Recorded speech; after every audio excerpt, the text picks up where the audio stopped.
Praise be Jesus Christ and Mary Immaculate. Welcome to this reading of the Gospel for Palm Sunday, also known as Passion Sunday. This is a reading of the Gospel that is used at the beginning of the Mass, remembering or celebrating the triumphant entrance of Jesus into Jerusalem. Let's take a look at the text. When Jesus and the disciples drew near Jerusalem and came to Bethphage on the Mount of Olives, Jesus sent 2 disciples, saying to them, "Go into the village opposite you." Go into the village. The village is always the place of the tradition. It's the place that's closed up. It's the place of a closed mind and a closed heart.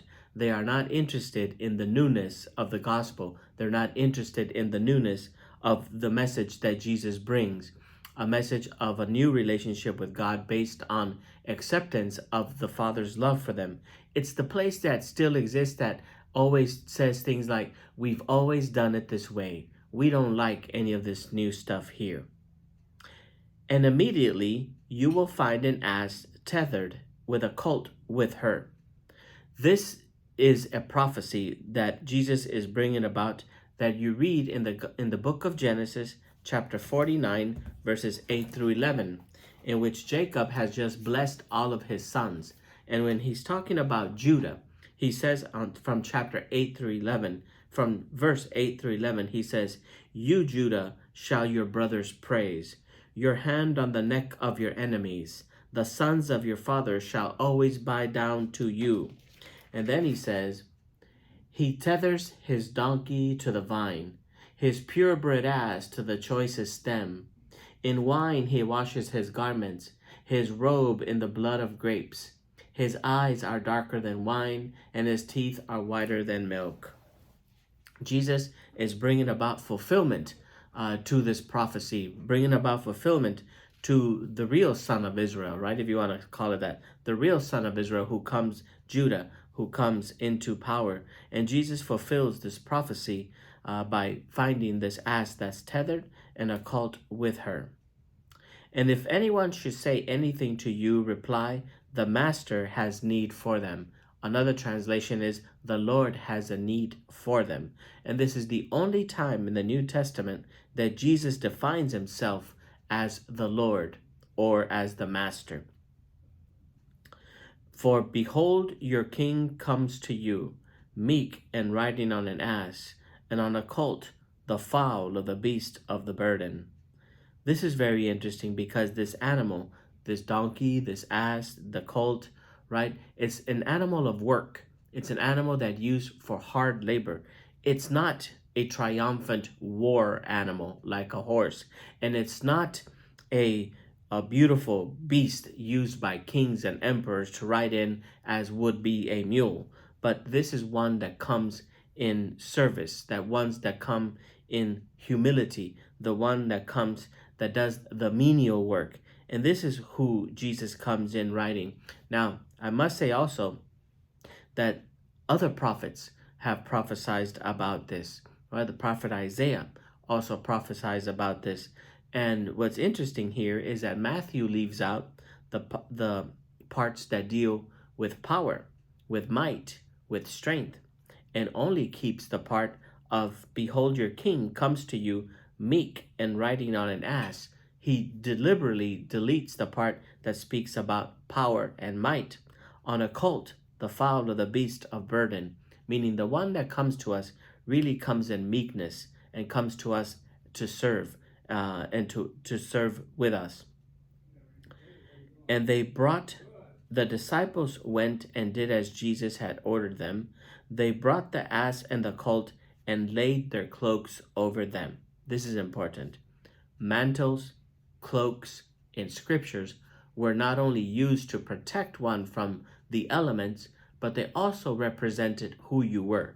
They must have had a trademark. They must have had a color scheme. They must have had something that described where you came from. And it represented your family of origin, your town of origin. So by placing, these are the disciples, they are placing their cloaks, which represents them.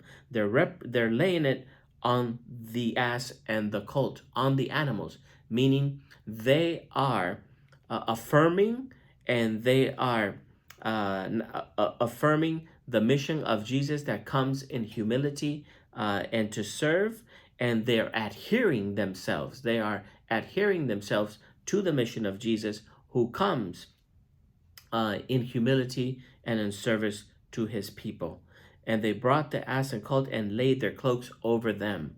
This is important to distinguish what the crowd does. So the very large crowd spread their cloaks on the road, while others cut branches from the trees and strewed them on the road. So the disciples take their cloaks, their mantles, and they put them on the ass and the colt to adhere to the mission of Jesus. While the crowd spread their cloaks, remember, it represents who they are, their family, their town, and they spread their cloaks on the road, which someone would do for a king, for a ruler, somebody that's going to come and lord over them, have power over them. They submit their lives to Jesus as they would a king. They want to be submissive to Jesus as he would be their ruler. But this is the same crowd, right? They're not adhering to the mission of Jesus as a humble servant, as one who comes to give their lives. No, they want somebody who is going to demand their lives from them, somebody that they need to submit to be submissive to. They don't submit, or they're not accepting the mission of Jesus as a humble servant. They want a strong and powerful king. And this is who they want as their king and their ruler, right? They come and they submit their lives to him. And the crowds preceding him and those following him kept crying out, saying, Hosanna, the Son of David. Blessed is he who comes in the name of the Lord. First of all, the fact that there is a crowd that precedes him and there is a crowd that follows him. So that means somebody is leading Jesus. And this crowd that's leading him is actually working against the mission of Jesus. It's actually part of the same temptation that Jesus faced in the desert in the beginning of the gospel. When Satan, the devil, led Jesus into the highest part of the temple and led Jesus to a high place. It's the crowd that is leading Jesus into Jerusalem because they want him to do exactly what the devil wanted him to do at the beginning of the gospel. They want Jesus to show his power, his strength, and his might. And they cry out saying, Hosanna, which literally means save us, right? Save us, Son of David. David, the great king of Israel.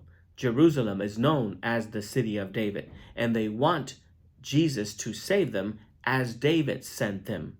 And David, of course, saved his people through military power, through murder, through violence. David, the son of David. David, the son of David, right? Jesus is no son of David. Jesus is the son of God, because Jesus is not at all like David, especially not in Jerusalem. Jesus is not like David at all in Jerusalem, because in Jerusalem, David was an adulterer, a murderer, who with power and might brought unity to the people of Jerusalem, but that is not the mission of Jesus. Jesus is like David in Bethlehem. In Bethlehem, David was a shepherd, a humble little boy. That who Jesus adheres to, not to David in Jerusalem. And the crowd continues, blessed is he who comes in the name of the Lord. Hosanna in the highest, right? Save us in the highest.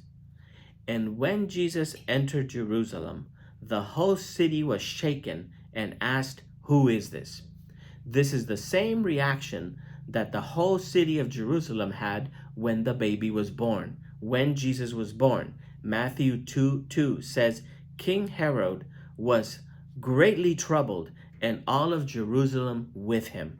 This is the same reaction. And when he entered Jerusalem, the whole city was troubled and asked, who is this? Because they realized they got the wrong person. Jesus does not come with power and might. Jesus comes with humility and service and in service of all. And this is when the crowd turns. This is when the crowd realizes that they've been greatly mistaken. And because they realize that they have been greatly mistaken, they turn on Jesus. And they turn to Jesus because the same crowd that right now is yelling out, Hosanna to the Son of David, save us, O Son of David, realizes that he is not at all like David. He is the Son of God that comes not to take life, not to ask of our lives, but comes to give us life. He is the Son of God that gives his life for us. Then the crowd realizes, and it's the same crowd who then yells, crucify him. And the crowd replied, this is Jesus, the prophet from Nazareth in Galilee. God bless you.